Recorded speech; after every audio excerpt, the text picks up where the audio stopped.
Halo sahabat Merdeka, berjumpa dengan saya Lulu Handayani dalam Top News Selasa 31 Oktober 2023. Berita pertama, PDIP lampiaskan rasa kekecewaan atas putusan Mahkamah Konstitusi dalam paripurna DPR. Selanjutnya, Majelis Kehormatan Mahkamah Konstitusi atau MKMK mengaku gregetan atas dugaan pelanggaran etik yang dilakukan Anwar Usman.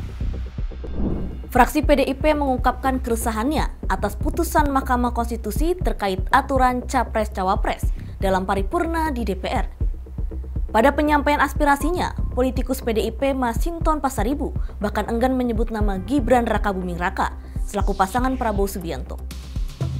Dalam penyampaian aspirasinya di DPR, Masinton menyampaikan kasus putusan MK mengenai batas usia cawapres yang menjadi polemik.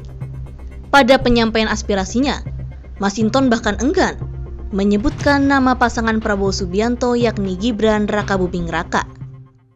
Kita mengalami satu tragedi konstitusi pasca terbitnya putusan MK 16 Oktober lalu.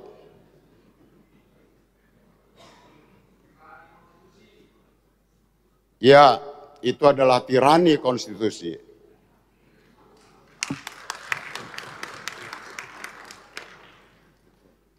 Tentu bagi kita semua, Bapak Ibu kita yang hadir di sini, sebagai roh dan jiwa bangsa kita, konstitusi harus tegak.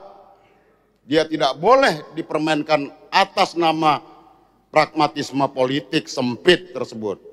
Saya berdiri di sini bukan atas kepentingan partai politik. Juga tidak bicara tentang kepentingan calon presiden maupun calon presiden. Saya tidak bicara tentang calon presiden saudara Anies dan saudara Muhaimin Iskandar. Saya tidak bicara tentang Pak Ganjar dan Prof Mahfud. Saya juga tidak bicara tentang Pak Prabowo beserta pasangannya.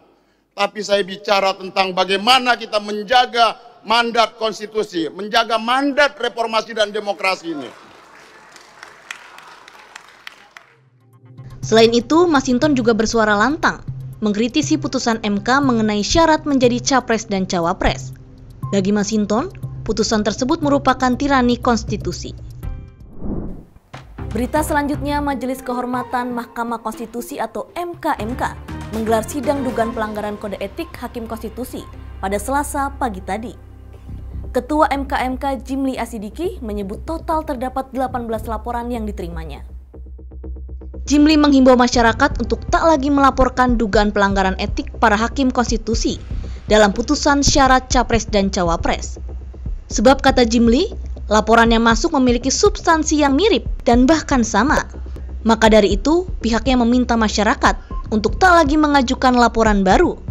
Diakui Jimli dari total 18 laporan memang paling banyak ditunjukkan kepada Anwar Usman.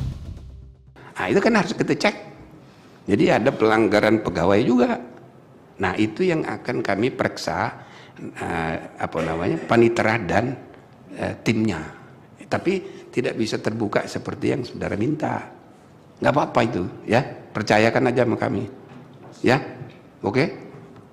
Kalau untuk kami selaku pelapor menghadiri tapi tidak merekam atau melakukan aktivitas lainnya yang mulia, karena kami selaku permohon sebagai pihak yang dirugikan, gimana yang mulia? Udahlah ngotot saudara, tidak apa-apa, percaya aja sama kami lah.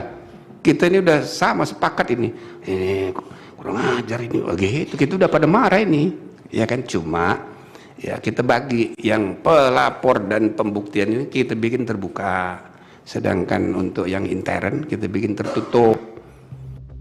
Jimli menambahkan seluruh hakim konstitusi yang akan disidang akan digelar secara tertutup.